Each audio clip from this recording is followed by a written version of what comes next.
Hello everyone, আসসালামু আলাইকুম। Welcome back to my channel. কেমন আছো তোমরা? আশা করছি ভালো আছো। তোমরা দেখছো রোজা রান্নাঘর উইথ ব্লগ। আজ আমি বানাবো ফ্রুট স্যালাড। চলো তাহলে দেখে নেওয়া যাক।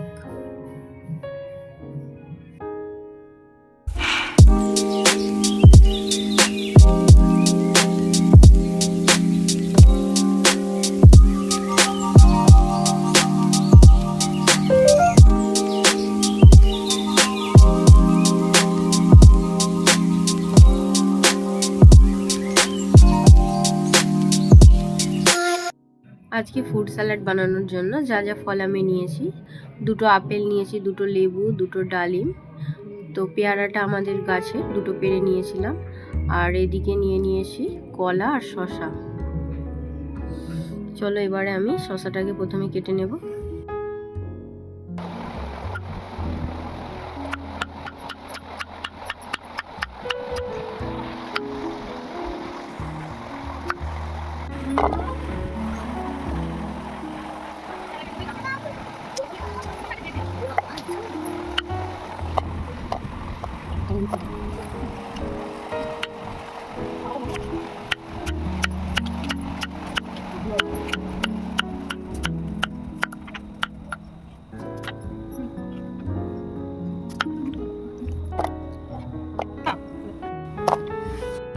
শসা কাটা হয়ে গিয়েছে, এবার আমি আপেলটা কেটে নেব।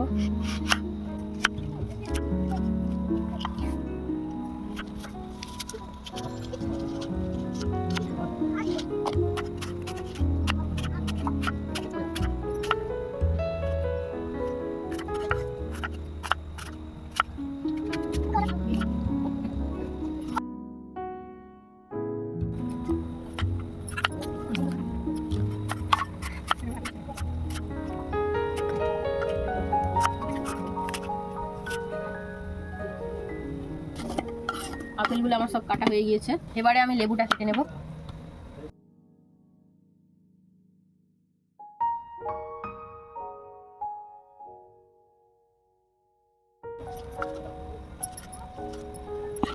একটা লেবু আমার কাটা হয়ে গিয়েছে, আবারও আমি একটা লেবু কেটে নেব।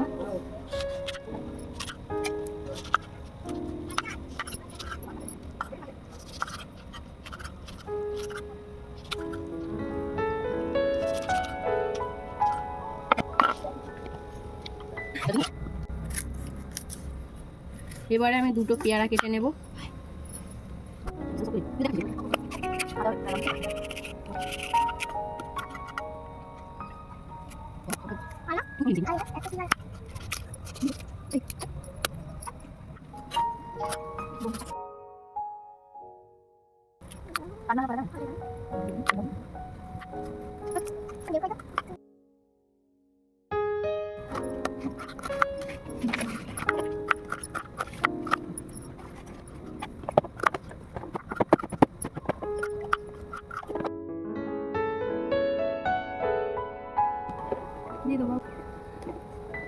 এখানে আমি কাঁঠালি কলা নিয়েছি, কলাগুলো আমি কেটে নেব।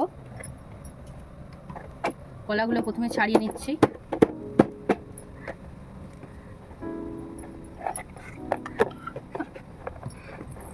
এবার আমি কলাগুলো কেটে নেব।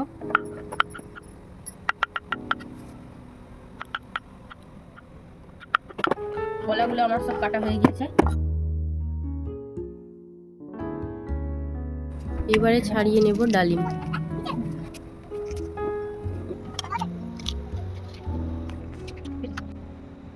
এবারে ডালিমগুলো ছাড়িয়ে নেব। রূপসা, ডালিমগুলো ছাড়া।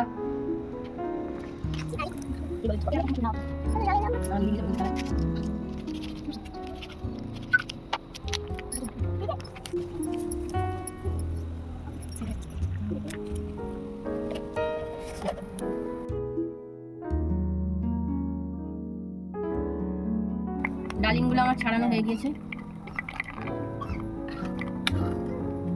এবারে দিয়ে দেব মধু।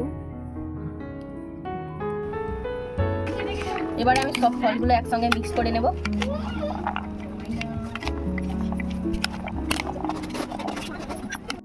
ফ্রুট স্যালাড কে কে খেতে ভালোবাসো অবশ্যই কমেন্টে জানাবে। আমার তো ভীষণ খেতে ভালো লাগে, তো সবারই ভালো লাগবে। ফল ভালো লাগে না এমন কেউ নেই, সব ফল না খেলেও কিছু না কিছু ফল কারোর প্রিয় ফল থাকে। তো আমার প্রিয় ফল হলো ডালিম। তোমাদের প্রিয় ফল কি অবশ্যই কমেন্ট বক্সে জানিয়ে যেও।